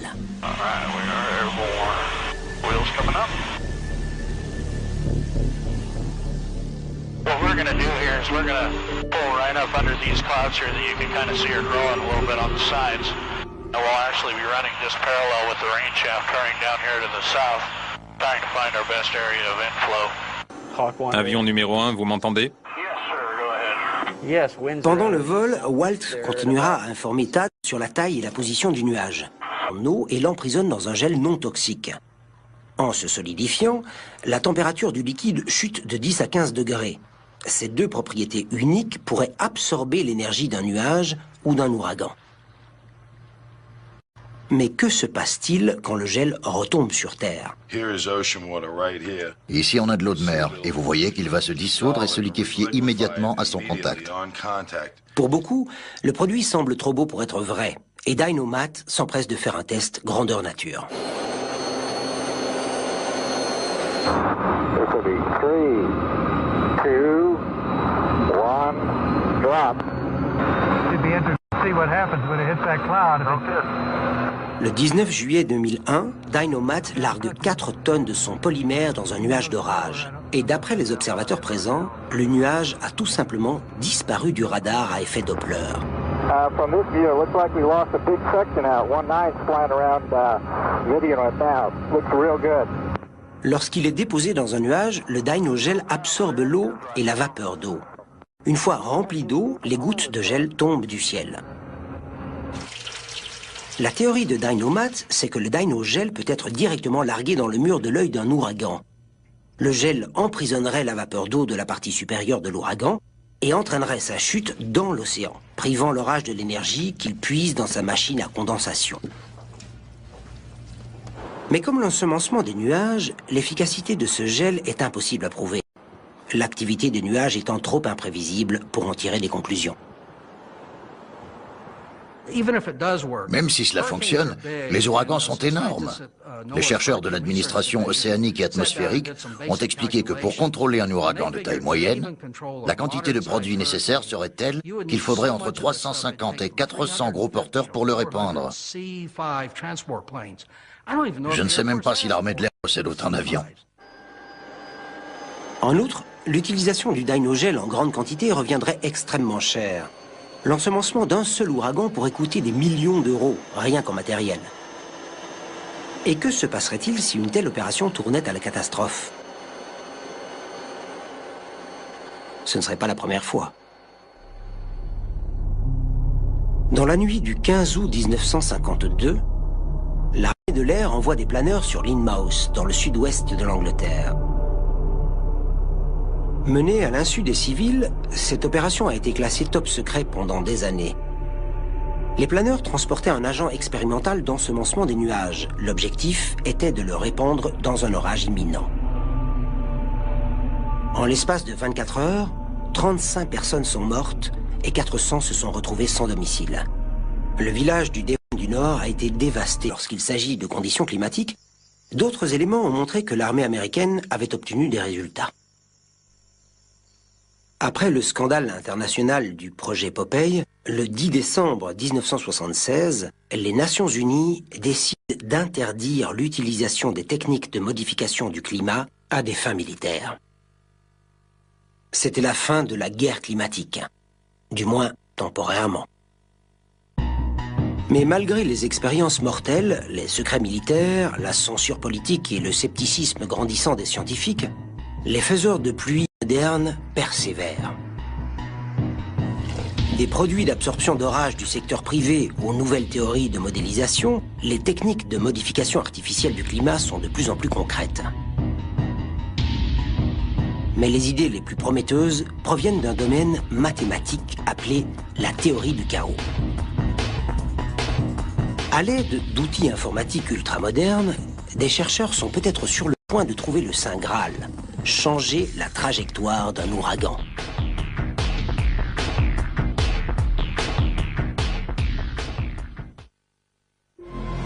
Environ 300 000 personnes meurent chaque année à cause d'ouragans ou d'inondations. Depuis 1980, les dégâts matériels sont estimés à plusieurs milliards d'euros. La quantité d'énergie générée par un ouragan de force moyenne est considérable et correspond à environ 2 milliards de watts.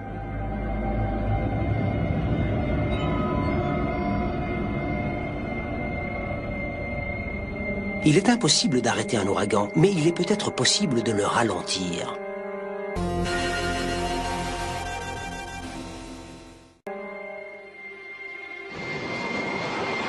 Au milieu des années 60, Bob Simpson, directeur du programme de recherche américain sur les ouragans, ainsi que sa femme Joanne, l'une des plus grandes chercheuses dans le domaine des climats tropicaux, sont parvenus à le faire.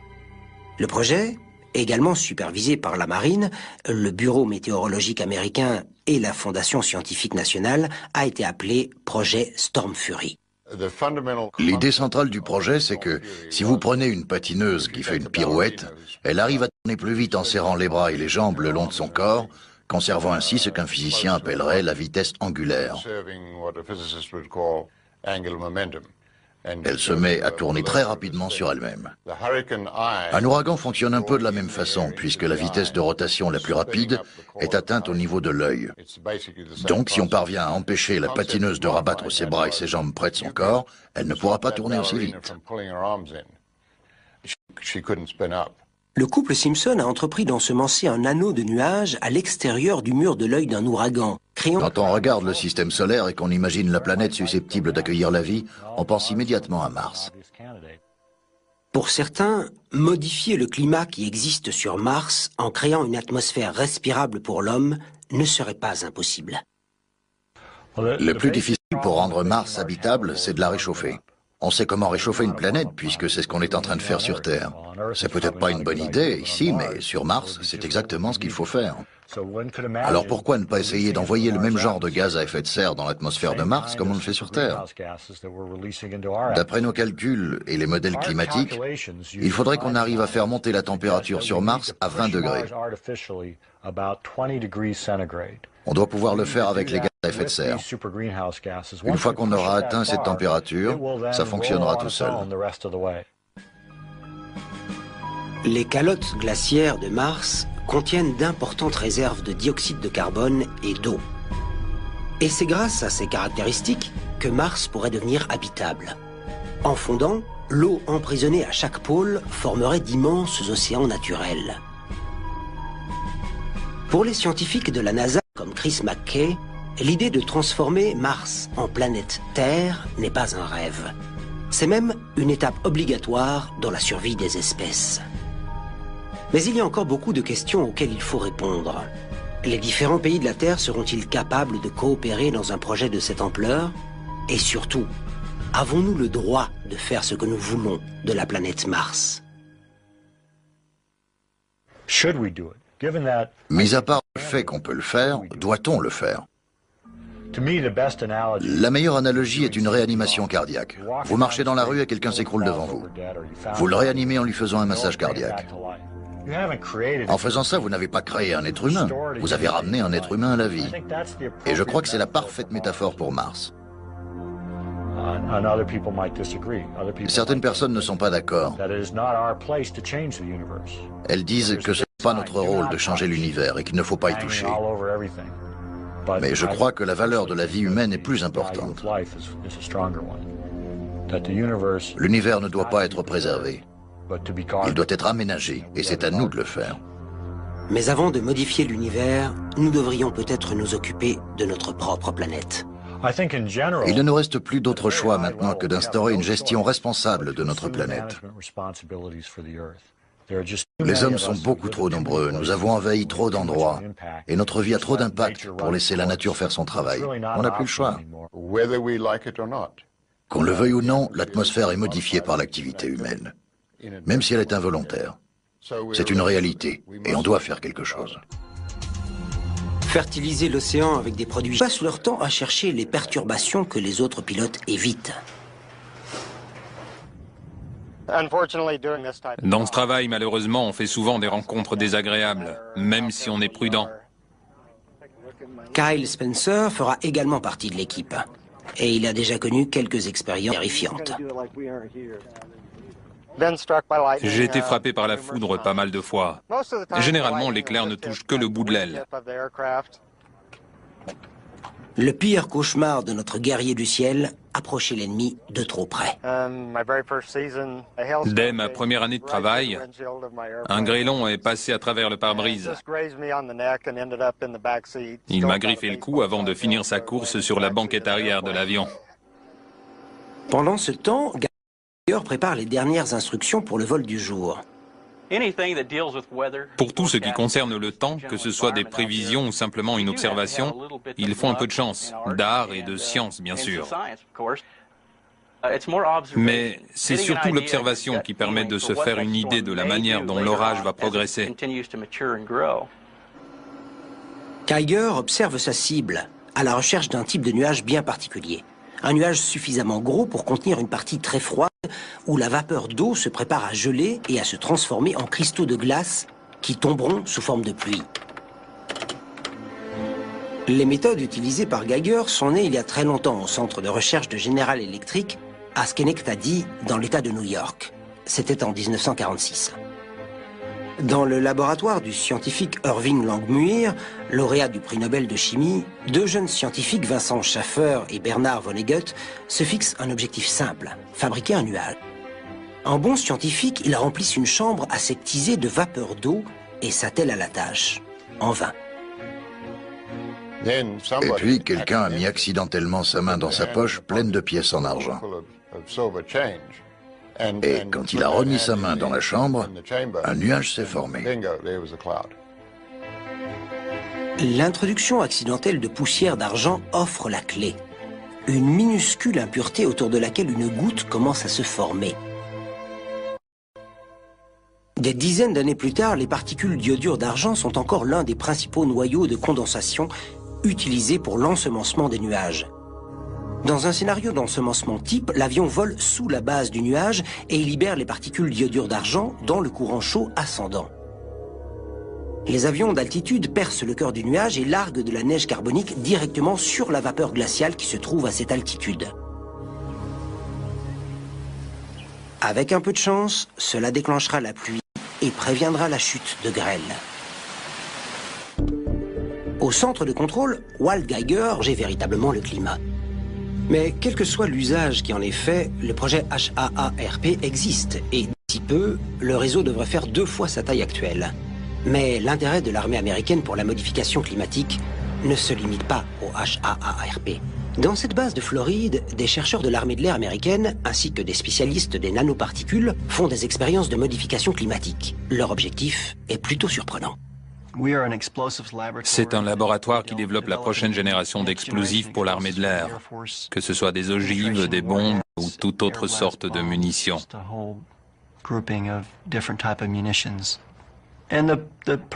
L'objectif, c'est de détruire des choses et de stopper l'ennemi. C'est le rôle de l'armée de l'air. Gagner la guerre et faire des dégâts dans le camp adverse.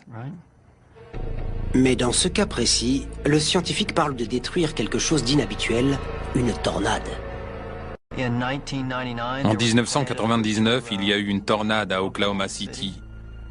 Et les dégâts se sont élevés à plus d'1 milliard d'euros.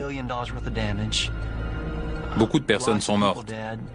En voyant ça, je me suis demandé pourquoi on était toujours obligé d'avoir un rôle défensif dans ce type de combat. Pourquoi on ne pourrait pas attaquer? La première idée de Gregory Glenn était d'utiliser les outils que nous connaissons. Pourquoi ne pas essayer de faire exploser une tornade pour perturber son courant et l'obliger à se dissiper? Selon nos calculs, on aurait eu besoin d'une énorme quantité d'énergie. On n'a pas réussi à obtenir un changement ou une perturbation suffisante dans le courant. Gregory Glenn étudie le développement des tornades. Il découvre qu'un groupe de scientifiques croit fermement que l'énergie libérée par les éclairs est à l'origine de la formation de ces phénomènes. On pense qu'une tornade se développe grâce à l'énergie des éclairs.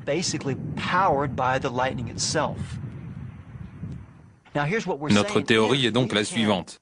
Si on peut empêcher ou interrompre cette étape juste avant que l'éclair ne déclenche la tornade, si on peut l'interrompre ou la ralentir d'une certaine façon, est-ce qu'on ne pourrait pas espérer stopper la formation de la tornade? Gregory Glenn pense qu'une injection massive de nanoparticules dans l'éclair intranuageux qui déclenche la tornade pourrait être la solution. Les particules choisies sont des cendres volantes, un dérivé peu coûteux de combustion industrielle. Contrairement aux substances d'ensemencement des nuages, l'objectif de ces isolants microscopiques n'est pas de provoquer la pluie. Ce qu'on essaie de faire, c'est de court-circuiter la phase finale de formation de la tornade.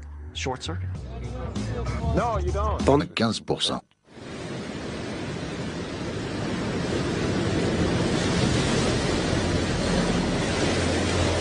Mais l'expérience était dangereuse. Elle obligeait les pilotes à faire ce qu'on leur avait toujours dit de ne pas faire, pénétrer dans un ouragan. Quand on entre dans un ouragan et qu'on s'approche du centre, il y a souvent des turbulences plus ou moins légères. Sur un vol commercial, c'est le moment où on vous demande de retourner à votre place et d'attacher votre ceinture. Mais tous les 2 ou 3 ans, on va connaître des turbulences plus fortes et plutôt impressionnantes. Et là, c'est le moment où la femme assise derrière vous se met à hurler pendant le vol.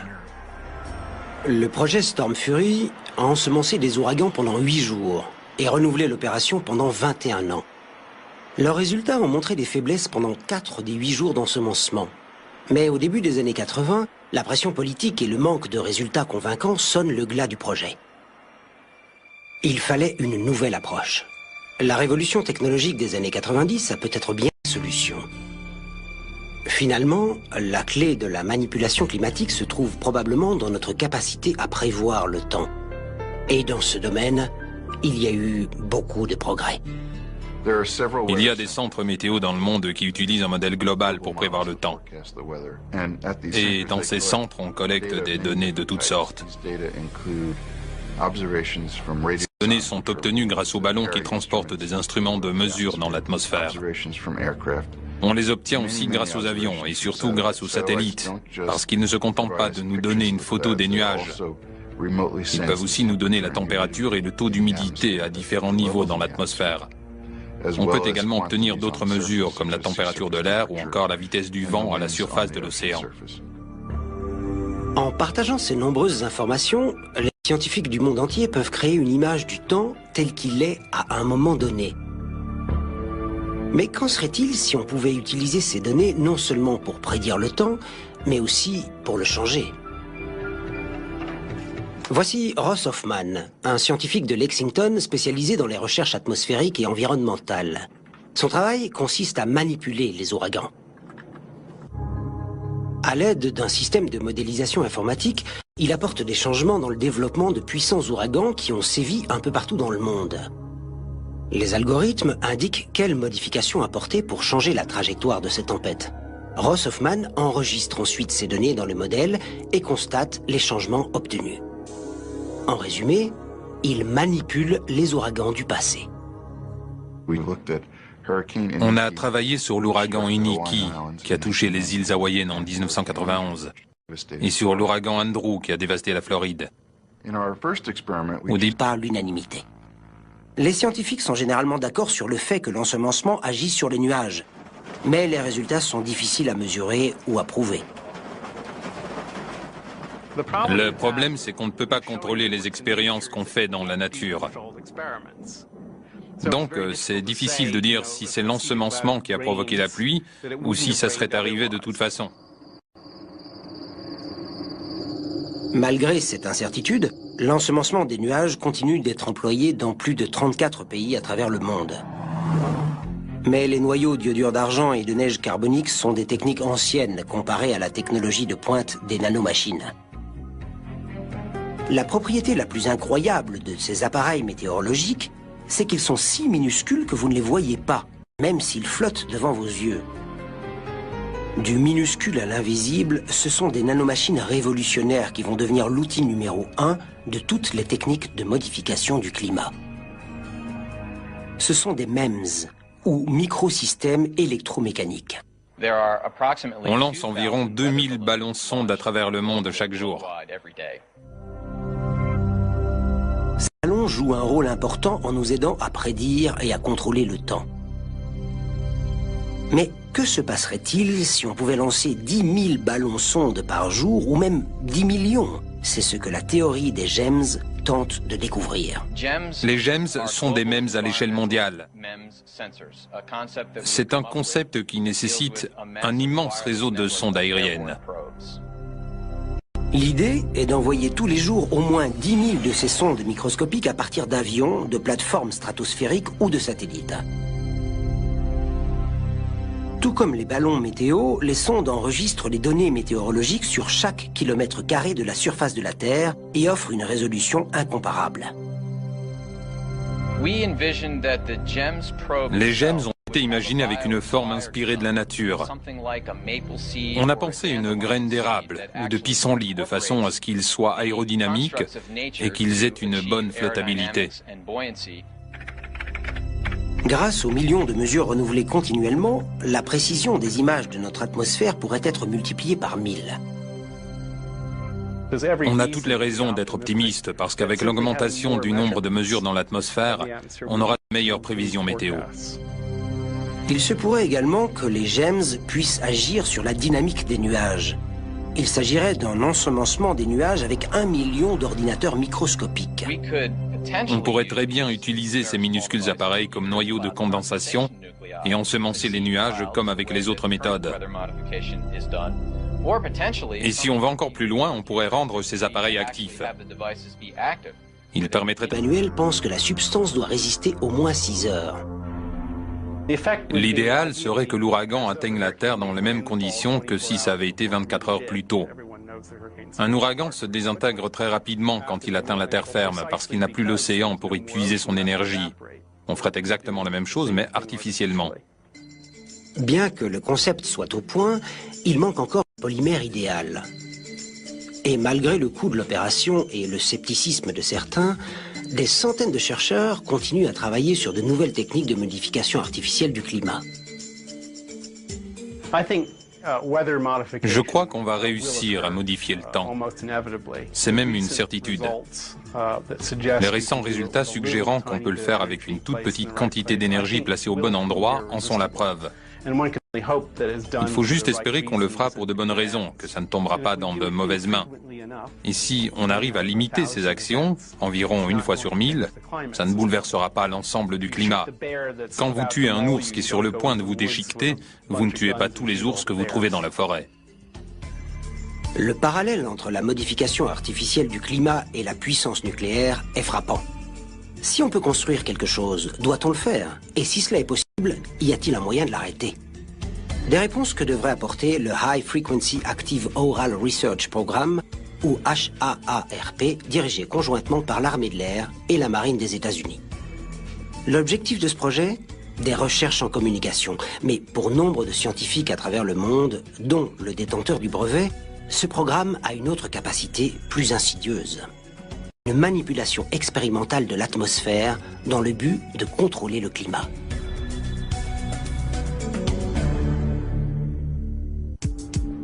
Bernard Eastland est physicien des plasmas et ancien chercheur en fusion pour la Commission de l'énergie atomique des États-Unis. Il a déposé 3 brevets dans le domaine de la manipulation climatique. Eastland travaille principalement sur les mécanismes révolutionnaires du transfert d'énergie. Et c'est pour cette raison que la compagnie pétrolière Atlantic Richfield a fait appel à lui pour résoudre un problème unique. J'ai été engagé par ARCO en 1984 pour trouver une utilité à leur gaz naturel sur le flanc nord de l'Alaska. Il y a 650 millions de mètres cubes de gaz naturel. En clair, c'est une quantité suffisante pour alimenter tout le réseau électrique américain pendant 1 an. Et la distance était telle qu'économiquement, c'était impossible de le transporter. Le docteur Eastland a été engagé pour trouver un moyen d'exploiter le gaz naturel en Alaska. Son rôle était de transformer le gaz naturel en argent. Mais d'abord, il fallait le transformer en électricité, puis en radiofréquence. J'ai eu l'idée d'utiliser l'énergie du gaz pour faire sortir